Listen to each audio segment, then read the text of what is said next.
This is the Dodge Dart steering wheel, and on the base version, this panel right here, this bezel is actually blank. So what we're going to be doing is removing this trim piece and then installing the parts that we need. Luckily, it's very easy to do. Before working on the car, we want to make sure that you disconnect the battery. So disconnect the ground terminal from the car. This is a 10mm socket. So this is super easy. It literally only takes 2 parts. First thing is you're going to need a new bezel because the stock steering wheel that we have doesn't have any cutouts in the bezel. In this box is the control module. So this is the important part of the whole setup. These are your buttons: cancel, on, off, resume, set. Everything that is needed is in this unit. Pretty simple tool set needed for this project. You need a drill. You don't need a drill, you can use hand tools. You want to have a T10, T20, and T25 torx bits or screwdriver, a small flathead screwdriver, and a 10mm socket. So the first thing you're going to need to do is remove these covers on the back of the steering wheel. Small flathead screwdriver, pop it off, and behind there are 10mm bolts, and there's one on each side of the steering wheel. Also, slightly in front of that is a torx head screw. The torx head screw is a T20. So if you rotate the steering wheel like almost 90 degrees, then you can fit a drill in there, which is nice. Now we're just going to do the same thing on the other side.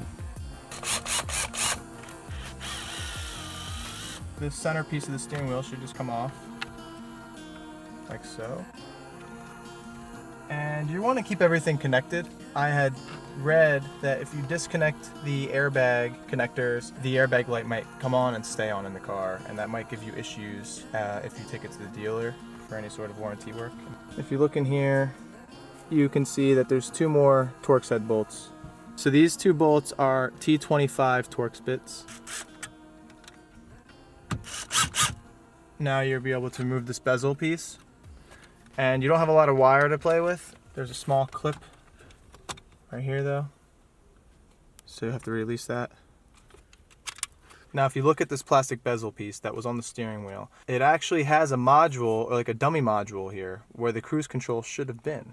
And it even has connectors that connect up to it, which is crazy, and pins. So they went to all the effort to create a dummy module instead of just installing cruise control. So what you'll have to do is remove these 3 torx heads. These torx bits are size T10.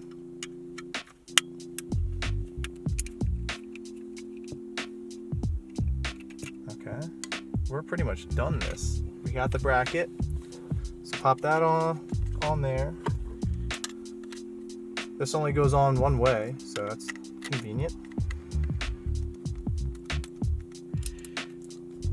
Okay, plug this back in. Assuming it works. Pop that in.